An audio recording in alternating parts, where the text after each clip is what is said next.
to Angela Marie Move Cherish Love. I've created this video because I'm constantly being asked by my clients how to alleviate neck tension, and I know the solution.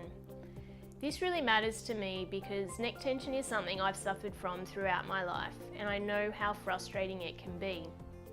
Neck tension is really easy to alleviate, and I'm going to show you how you can do it in the comfort of your own home. So I've created this video and information sheet to show you how in 15 minutes you can release all that neck tension, and this is a technique that you can keep in your toolbox for the rest of your life. The most effective tool that I've found to help relieve neck tension is the knuckle. So you'll notice that there's a pointy bit at the end of the knuckle, and that acts like an elbow, and it helps to dig in really deep into the trigger points and knots that you can find in your neck and back. The first trigger point is very deep in the roll of muscle on top of the shoulder.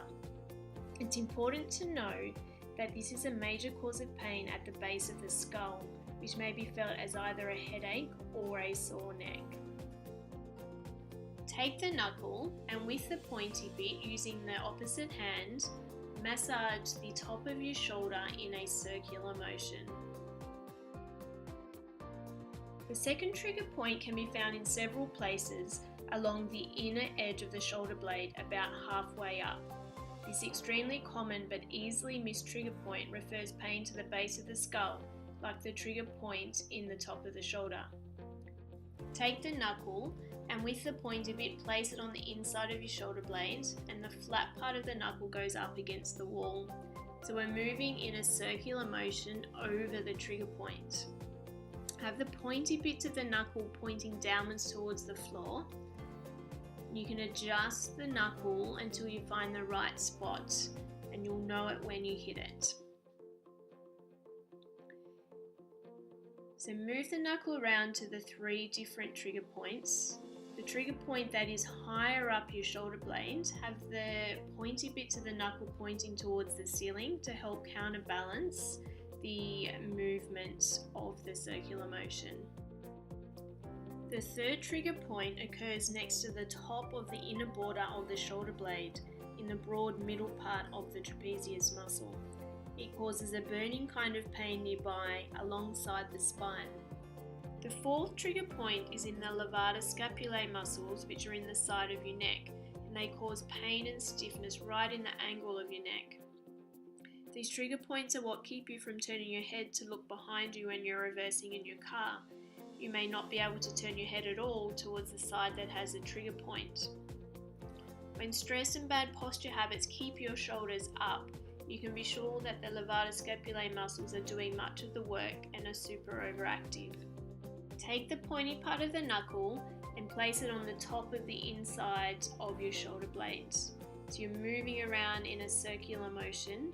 For this one, have the legs of the knuckle pointing down towards the floor.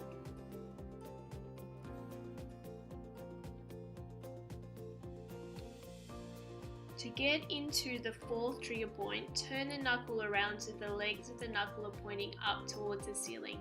So we're placing the knuckle right up on top of the shoulder and moving around in a circular motion over those levator scapulae trigger points.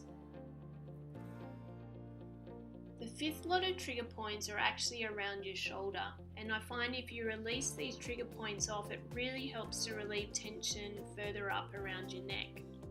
So there's 3 different trigger points that we are going to massage around the shoulder region. The first one is the teres minor, which sits in the middle of your scapula. The second one is where the teres major muscle meets your lats, and that's right at the bottom tip of your shoulder blade where it meets the side of your rib cage. And then the third one is your subscapularis, which is a muscle that sits flat underneath the bottom of your shoulder blade, and you can get into that from the inside of your armpit.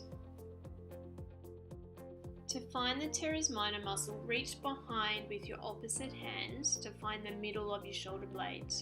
So we're putting the pointy part of the knuckle on this part of your shoulder blade and rolling around in a circular motion.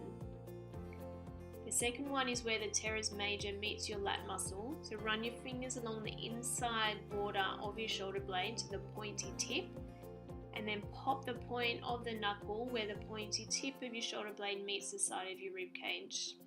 So again, we're moving around in a circular motion. You may need to adjust it to find the right spot, and you'll certainly know when you hit it. This one can be quite excruciating. The third one is the subscapularis. So this is a muscle that sits underneath your shoulder blade, and you get into it from the armpit. So put the pointy part of the knuckle around the middle of your armpit and angle it in towards the inside border of your shoulder blades. So just as a recap, there are 4 different trigger points around the inside of your shoulder blade, the top inside of your shoulder blade, and where the top of your shoulder meets your neck. Massaging these trigger points in a circular motion with the knuckle helps to relieve the tension that you're experiencing up around your neck. There was a 5th set of trigger points around the shoulder region, being the teres minor, where your teres major meets your lat muscle, and also the subscapularis, which sits on the inside of your shoulder blade and you can access from your armpit. I recommend massaging these trigger points just before you go to bed. Spend a good 10 to 15 minutes working all the different trigger points, and you'll find that after having relaxed whilst you're sleeping for 8 hours and not using the muscles around your neck and shoulder, you'll wake up with a lot more relief from the tension you've been experiencing around your neck.